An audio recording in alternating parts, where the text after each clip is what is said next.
The world went silent. Not the peaceful kind, but a sudden, deafening void that swallowed Mr. Fletcher's voice, the buzzing lights, even her own panicked heartbeat. 17-year-old Talia, encased in a glass dome, knew her fragile connection to sound had finally snapped. And the entire class was watching. The silence wasn't empty. For 17-year-old Talia, it was full of noise, a relentless, crackling static that hissed from her single, aging hearing aid. It was the sound of a cheap candle sputtering its last, a fragile barrier between her and the roaring sea of sound at Northwood High. In the cacophony of the hallways, where laughter and shouts blended into a tidal wave, and in classrooms where teachers' lectures became muffled vibrations, she felt encased in a glass dome. The world moved on the other side of the glass, its lips moving, its gestures grand, but its meaning lost to her. She learned to read the tides of the hallway crowds, the subtle shifts in posture, the tightening of a jaw, a fleeting glance, a whole language of the body that the hearing world was too busy to notice. Her lifeline was a small, beige piece of plastic, tucked almost invisibly behind her right ear. It was a second-hand model, years old, and its performance was erratic. Some days it would grant her a muffled, tinny version of the world. On others, the static would overwhelm everything, a furious shushing that was more isolating than pure silence. The tiny batteries were a constant source of anxiety, a monthly expense that she dreaded. Each time she changed one, her fingers fumbling with the tiny compartment, she felt a knot of fear in her stomach. How many more were left in the pack? How long until this last connection to sound died for good? To escape, she retreated into her only sanctuary, a worn, dog-eared sketchbook. Here, she translated the world not as it sounded, but as it felt. With the soft smudge of a charcoal pencil, she captured what words failed to convey. The fleeting, unspoken sadness in a popular boy's eyes as he high-fived his friends. The way afternoon sunlight sliced through the dusty air of the library, creating pillars of gold where secrets seemed to dance. Her drawings weren't photorealistic copies. They were emotional truths. She drew the tense set of her history teacher's shoulders, the joyful abandon of two girls sharing a joke by the lockers, their heads thrown back in silent laughter. Her art was her real hearing aid, the one that picked up the frequencies of the human heart. But as the static in her ear grew louder and the inevitable silence loomed closer, her drawings began to change. The shadows deepened, the lines grew heavier, and the faces in her sketchbook started to look as lost as she felt. The final death of the device happened on a Tuesday. It wasn't a dramatic pop, but a slow, pathetic fade. The hissing static that had been her constant companion simply withered into nothingness during third-period history. One moment, a distorted echo of Mr. Fletcher's voice was rattling in her skull. The next, absolute silence descended, sudden and total. It was like being plunged underwater. The world continued on, vibrant and animated, but now it was utterly muted. Talia's heart hammered against her ribs. She felt a primal panic, a profound and terrifying disconnection from everything around her. Mr. Fletcher, a man whose patience was as thin as his hairline, was in the middle of a passionate lecture on the American Civil War. He gestured wildly, his face reddening as he spoke. Then his eyes scanned the room and landed on her. "Miss Morales," he called out. Talia saw her name form on his lips, the sharp consonants and round vowels creating a shape she recognized. The entire class turned to look at her, 30 pairs of eyes. The silence in her head was now mirrored by the silence in the room. She could feel the weight of their collective gaze, a physical pressure. She stared back at him, her mind a blank wall of panic. What was the question? Was he asking about the Battle of Gettysburg, the Emancipation Proclamation? Her brain scrambled for context, for any clue, but found nothing. There was only the image of his moving mouth and the expectant faces of her peers. A few seconds stretched into an eternity. From the back of the room, a stifled snicker broke the tension, followed by another. Mr. Fletcher's face, which had been merely impatient, now hardened into a mask of pure annoyance. He saw not a struggling student, but a defiant one. "Fine," he snapped, the word a sharp, angry shape. "If you can't be bothered to pay attention, don't waste our time."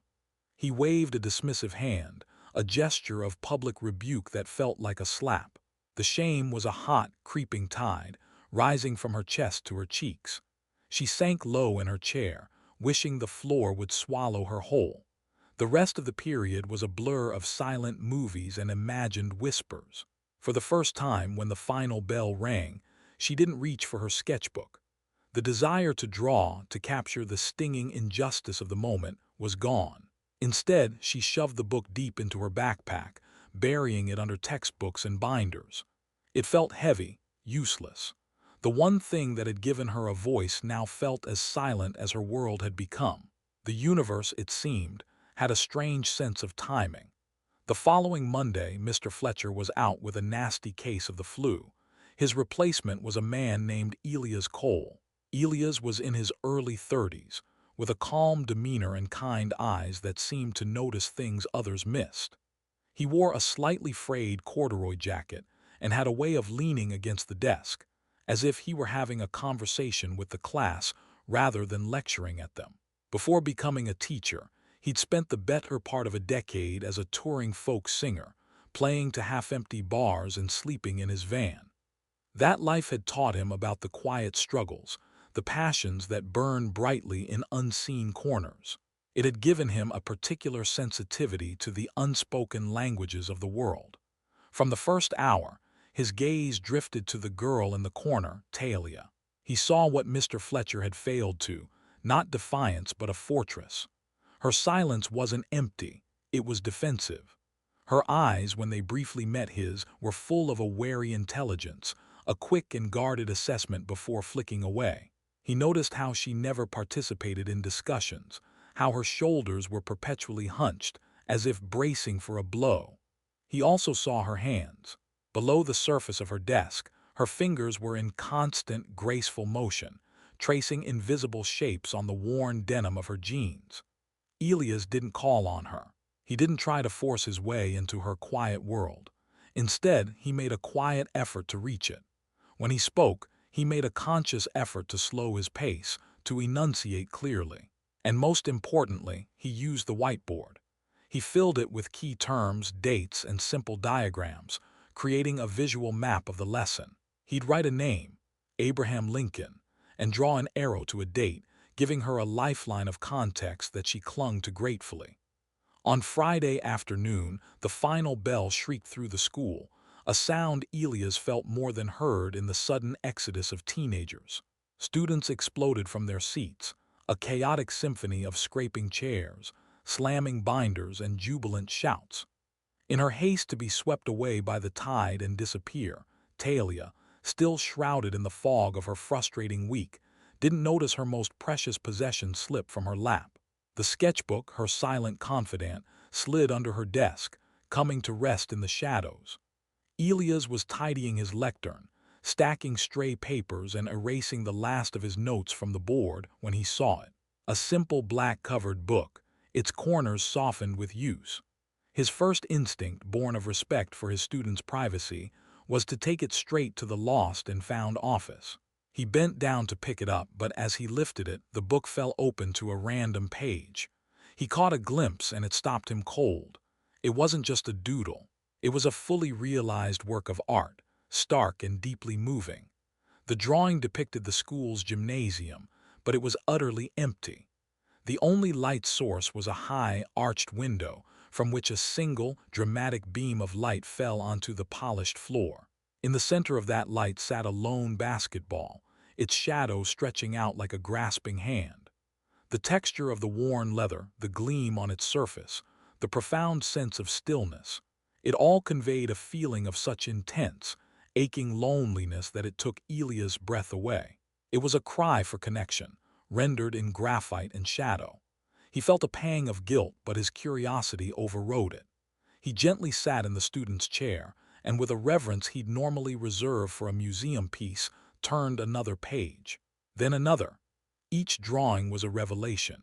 He saw a depiction of the chaotic lunchroom, a swirling vortex of motion and noise, But in the center of it all, a single girl, Talia, he realized, was encased in a transparent bubble. Inside her bubble, her expression was serene, but her eyes were hollow, watching a world she couldn't touch. He saw a close-up of two hands, one handing a crumpled dollar bill to the other, the knuckles of the receiving hand white with tension, the lines on the palm telling a story of hardship. In that moment, everything clicked into place. The silence, the guardedness, the constant drawing. This sketchbook wasn't a hobby. It was her voice. It was her way of screaming into a world that couldn't hear her. He closed the book gently, his heart aching with a sudden, fierce sense of purpose. This wasn't just a lost item. It was a found soul. The images from the sketchbook haunted Elias all weekend. They were burned into his memory. The lonely basketball, the girl in the bubble, the raw emotion captured in every line. He felt the weight of his discovery, a responsibility to the quiet, brilliant girl who had unknowingly shared her soul with him. He knew he had to do something, but the how was delicate. A direct offer of money, no matter how well-intentioned, would feel like charity. It could shatter the very dignity that Talia fought so hard to protect, the same dignity he had seen so clearly in her art. The help had to be a gift not of pity but of recognition. It had to be a celebration of her talent, not a spotlight on her struggle. On Monday morning, he sought out Maya, the president of the school's art club. Maya was a whirlwind of creative energy, her fingers perpetually smudged with paint, and her hair often held back by a stray pencil. Elias found her in the art room, passionately defending the merits of ultramarine blue to a younger student. He waited for her to finish, then approached her cautiously. "Maya, can I borrow your eye for a moment?" he asked. He didn't mention Talia's name. He didn't speak of hearing loss or classroom humiliation. He simply took out his phone and showed her the picture he'd taken of the basketball drawing. "This is the work of a student here at Northwood," he said, his voice low and serious. "I think it's a voice we all need to hear." Maya leaned in, her own artistic eye immediately recognizing the skill. She was silent for a long moment, tracing the lines of the shadow with her finger on the screen. "Wow," she breathed. This has so much feeling." "Who did this?" "Let's call them the Phantom Artist for now," Elias replied, a plan beginning to form in his mind. "The point is, a talent like this deserves to be supported. It shouldn't be held back by technical difficulties." The phrase was intentionally vague, but Maya, a perceptive soul, caught the underlying meaning. Her eyes widened with understanding. "What kind of technical difficulties?" she asked softly. "The kind that a couple $1,000s could fix," Elias said, watching her reaction. A spark ignited in Maya's eyes. She wasn't just an artist, she was a doer. "We can do that," she said, her voice suddenly firm. "We can absolutely do that." The idea took flight. It became a secret mission, a conspiracy of kindness that rippled through the art kid community. They launched a small, anonymous crowdfunding campaign on a student-run social media page. The post featured the powerful image of the basketball, with a simple, compelling caption crafted by Elias. "Some voices need to be seen. Some talents deserve to be heard. Let's support Northwood's hidden artists." They set the goal at $2,200, the research cost of a new, high-quality digital hearing aid. The donations started as a trickle, $5 from a freshman, $10 from a senior. But then, as the image was shared, the trickle became a steady stream. It was a testament not just to the power of the art, but to the quiet empathy of a student body that, when given the chance, chose to lift one of their own. The week flew by in a blur of secret fundraising and shared purpose. On Friday, Elias' last day as a substitute, the fund had reached its goal. The final period of the day arrived, and with it, a palpable sense of anticipation among the students who were in on the secret. 5 minutes before the bell, there was a soft knock on the door. Maya entered, followed by two other students from the art club. She was holding a beautifully wrapped rectangular box. Elias smiled warmly, his heart thrumming. "Talia," he said, his voice gentle but clear, "could you come up to the front, please?" A ripple of confusion crossed Talia's face. She hesitated, her eyes darting around the room, sensing the shift in atmosphere. She clutched her backpack strap, a nervous habit, and slowly made her way to the front, her gaze fixed on the floor. Maya stepped forward, her expression a mixture of excitement and nervousness. She held out the box. Elias moved to Talia's side, ready to assist. "Talia," Maya said, speaking slowly and clearly, while Elias simultaneously wrote on a small notepad he was holding. "We saw your art. We want to hear more of your story." Talia's hands trembled as she took the box. It was surprisingly light. She fumbled with the ribbon, her fingers feeling clumsy and thick. When she lifted the lid, she froze. Nestled in a bed of soft white tissue paper was a sleek, silver-gray digital hearing aid. It looked futuristic, powerful, a world away from the clunky, dying device she had mourned. Tucked beside it was a card. She picked it up. It was filled with dozens of names, a sprawling list of her classmates, and short, handwritten messages. "Your art moved us. Welcome back, Talia. Northwood is with you. We see you." A single hot tear fell onto the card, smudging the ink. Then another. The dam of stoicism she had built around her heart for years finally broke. A choked sob escaped her lips. Elias placed a comforting hand on her shoulder. With infinite patience, he helped her remove the old, dead piece of plastic from her ear and fit the new one. He switched it on. For a split second, there was nothing. Then the world rushed in. It wasn't the muffled, distorted version she was used to. It was a symphony. It was the crisp, layered, high-definition sound of reality. She heard the soft hum of the fluorescent lights overhead. She heard the rustle of a jacket from the back of the room. She heard the gentle, rhythmic inhale and exhale of Elias breathing beside her. She heard the quiet, encouraging whispers of her classmates. And then, for the first time, she heard the sound of her own weeping, not a vague vibration in her chest, but a clear, heartbreaking sound. She covered her mouth, overwhelmed, and through her tears, she looked at the sea of faces watching her with such kindness. She managed a single, hoarse, beautiful word, a word that was crystal clear in her own ears. "Thank you." The new hearing aid didn't just change what Talia heard, it changed who she was. It was as if a dormant seed, long buried under layers of silence and insecurity, had finally been watered. The world, once a silent film, was now a vibrant talkie, and she was no longer just an observer. The timid girl who hid in the back of the class began to disappear, replaced by someone who tentatively raised her hand, her voice shaky at first, but growing stronger with each passing day. She started joining conversations in the hallway, discovering the simple joy of shared laughter. Her sketchbook, once a refuge filled with shades of gray, exploded with color. She began using watercolors, bright acrylics, capturing not just the melancholy of the world but its brilliant, noisy joy. Word of the secret art project and its outcome spread through the school, eventually reaching the principal's office. The principal, a woman named Mrs. Albright, was so moved by the story of student-led compassion that she decided it needed a bigger stage. She offered Talia the main lobby of the school for a solo art exhibition. The show, titled Sounds Heard, was a testament to her journey. On one wall were her old charcoal drawings, the lonely basketball, the girl in the bubble, stark and powerful in their silence. On the opposite wall, her new paintings blazed with life and color. The centerpiece was a portrait of Elias, captured in a moment of quiet focus, a gentle light in his eyes. Elias, whose substitute gig had ended weeks ago, drove 3 hours to be there on opening night.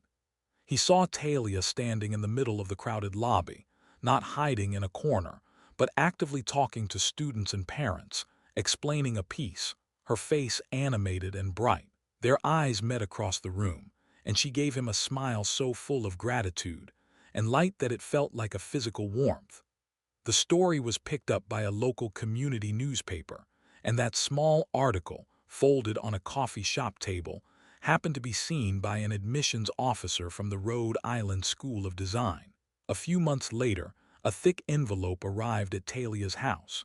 Inside was an acceptance letter, along with the offer of a full scholarship.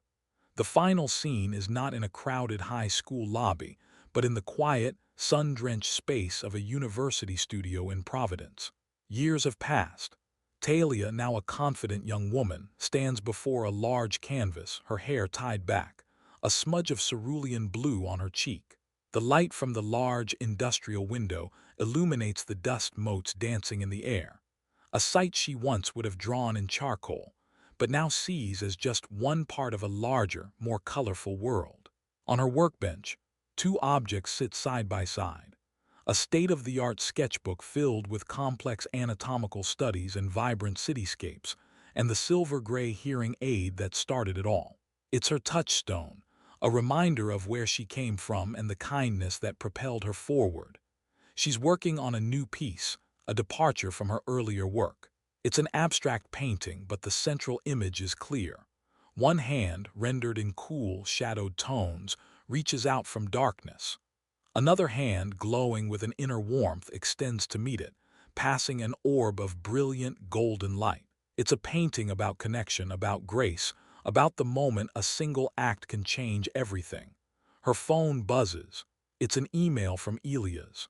He'd been so inspired by her story, and the impact he'd had that he'd gone back to school and become a fully certified, permanent teacher at Northwood High.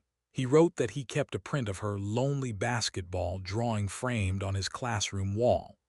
"It reminds me," he wrote, "that the most important part of teaching isn't just to talk, but to learn how to listen, especially to the quietest voices.